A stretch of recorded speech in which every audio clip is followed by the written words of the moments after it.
Motherland, welcome back to my channel. In today's video, I am going to be talking about my top 3 best experiences that I have had since I moved to Namibia almost 10 years ago. In last week's video, I talked about my top 3 worst experiences, and you can click the tag above to watch that video, and I'll link it in the comments section below. But today I'm going to be talking about the best experiences, all-time best experiences that I've had so far. So let's get into the video. Now, the first experience that I think of when I think about the best days that I've had in Namibia was my very first date with my husband. Then he was just courting me, but it was such a magical date. It was basically a walk around town. He invited me on a walk around the town that I was volunteer teaching in. Remember, this town is named Okahau, and it is all the way in northern Namibia, kind of close to the border of Namibia and Angola. And so my husband is actually from that community. So while I was a volunteer teacher, we met at the school that I was teaching at, and he invited me out on a walk. And it was something so simple, but something so culturally enriching. It was really thoughtful. So what happened was we went on a walk around the town, and as we walked through the town, he would introduce me to people and point out certain people and tell me who they were. For example, I remember this older man that we stopped by and said hello to. He knew a lot of people because he was from the community. So I remember there was this one older man that we passed by, and he introduced me to him. And then after we left the guy, my husband explained to me that that man was somehow just explained his kind of relationship with the liberation struggle in Namibia. And it was very eye-opening for me culturally. It just peeled open a deeper layer of life in Namibia for me as an African American. Walking around the town, I really didn't know much about the people until that date, when he would just take the time to say who this person was and what their position was in the community, or who that man was and how he did X, Y, and Z in the liberation struggle of Namibia. You know, it was so thoughtful. I had never had anyone take the time to do that for me, and it was a very eye-opening, culturally eye-opening experience for me as a foreigner. So I really, really enjoyed that and appreciated it. It was something so simple, but I got to know my community a lot better that day. He told me information about places that I passed every day that I did not know before. You know, it was just so thoughtful, and no one had ever really done that for me. I'd been walking around places, but it was his angle and his approach and his thoughtfulness to just think that, oh, Kaylin should know this, or for whatever reason, he thought that I should know who so-and-so and who so-and-so was, who the who-whos of the community were. And he just felt like that was important for me, and I appreciated that. So then we ended the date sitting under this big, giant baobab tree. And this tree has since been turned into a historical landmark. It was historical then, but it has officially become a historical landmark because of its relevance during Namibia's liberation struggle, during its independence movements. So that was where we ended our date, sitting under this tree, just chit-chatting. I remember there was like a kind of a swarm of bees or something that I could hear above me, and this tree was just giant and wide, but it was so special and magical for me. And you know, in the US, dates tend to be more formal. They tend to be like going to a restaurant or going to the movies, going to dinner, things like that. And this was so informal. It was simply a stroll around the town and sitting under a giant baobab tree and chatting. But it was so magical and very eye-opening for me culturally. A culturally eye-opening, a culturally romantic date, if that's possible.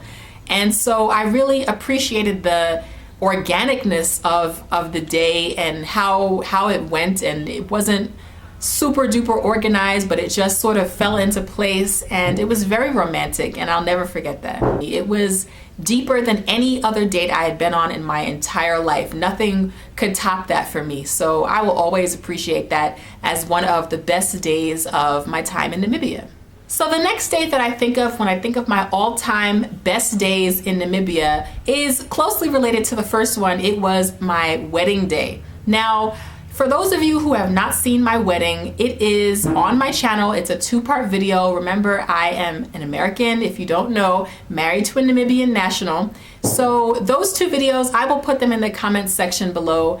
and you can watch those if you have not seen them. So my husband and I married in 2014 here in Namibia, but in northern Namibia. It was very difficult for me to plan as an American bride because I didn't know much of the wedding culture scene in Namibia. I really had no clue. Not only that, there were cultural aspects to my husband's tribe that they implemented during weddings that as an American, I just didn't know much about. So I was very much out of my element when planning this wedding, and it was actually very stressful for me as a bride. I wanted so much control over how my wedding would go, but I didn't have much control at all because I was out of my element as an American. And back then, the wedding marketing scene wasn't as in-depth and as detailed as it is now in 2020. In 2014, there wasn't really much information that you could find, I remember, like through social media as there is now, especially if you were getting married outside of the capital city. And I did not marry in the capital city. I married in Okahau in the northern part of Namibia. I just remember vendors saying they wouldn't travel that far or they wanted to charge extra for going that far. And it was just like I was so out of my element with planning this wedding that my husband basically ended up taking over, and his family as well ended up taking over and planning the wedding. I went through several wedding planners that just didn't pan out. 2 were Namibian, 1 was American, and I needed help, but they weren't really working out. So my husband finally found a male wedding planner, a male Namibian wedding planner, and he basically is who he went with, and I couldn't be more happy with his services. His name was Remind Trading, based in Oshakati in northern Namibia. And so I remember just kind of throwing my hands up about planning everything, and then my husband happened to find this guy, and he was like, what do you think about going with this guy? And I'm like, sure. Like, you know, at this point I have nothing to lose. Like, I give up with planning this wedding. It's too complicated. I don't even know where to begin. I don't know how many, for example, in the US, we are big on head counts and the number of invited guests for a wedding. But with marrying here in northern Namibia, it's like very open to the public, and anyone in the village is basically can just drop by your wedding. And that stressed me out. I didn't know how many people to anticipate would be coming as wedding guests. So I wondered, will we have enough chairs, or maybe we'll have too many chairs and then the wedding reception tents won't be filled and it'll be empty and it'll look embarrassing. Those kinds of details I just couldn't get a grip on. And so we ended up going with this male wedding planner, which, as stereotypical as it is, I never ever anticipated having a male Namibian wedding planner, but that's who we ended up having.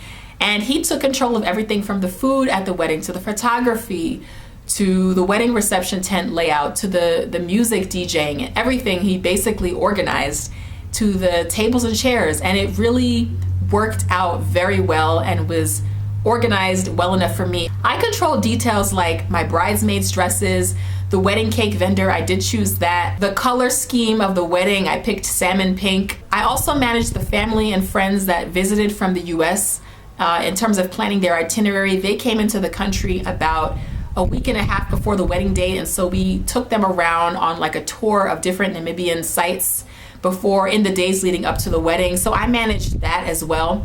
But I would say the other like 85% of the wedding, like I really didn't plan, and that was very stressful for me because I didn't know what to expect come wedding day. But come wedding day, everything worked out really nicely. The wedding planner did a great job. They took the reins of everything, and it worked out well. From the service at the church to the wedding reception itself, everything fell into place, and it was a huge load off once that was all done. Not only that, marrying into my husband's culture made me feel like an African queen. The way that the women were ululating, la, la, la, for me and my husband, you feel like royalty. And never in a million years could I have imagined that I would have a wedding in Africa, much less in such a culturally rich way. I never ever thought that that would be me, but it was. And so my wedding day exceeded all of my expectations. It was very magical, almost like coming to America, but the reverse, coming to Africa, and just feeling like you married a king and feeling like a queen. So that was definitely one of my top most amazing days in all my years in Namibia. The last experience that I think about when I think about my top 3 all-time best experiences in Namibia is a group trip that I went on with a bunch of African-American Peace Corps Namibia volunteers back in 2011. When I was still a volunteer teacher, I got connected with this group of African-American female volunteers. It was 3 of them, Peace Corps Namibia volunteers. And so the group of us, the 4 of us, went on like a trip on one of our school holiday vacations. We were in the capital city, we went to a nightclub, then we went to a northern city in Namibia, and we ended up going to a music concert up there, going to nightclubs. We took a bus, minivan, traveling through, from the capital to that northern part of the country, and just hung out and had a blast. Let me tell you, there is nothing better than like hanging out with some African-American girlfriends all the way in Namibia. It was a blast. It was epic. It was definitely, when I think back, some of the best times of my entire life. It was so much fun. And if you have a chance to come to this continent with some friends or some girlfriends or guy friends, your best buddies, definitely I would highly encourage it. You will have a blast. We went on a short canoe ride on a river that divides Namibia and Angola. It was amazing.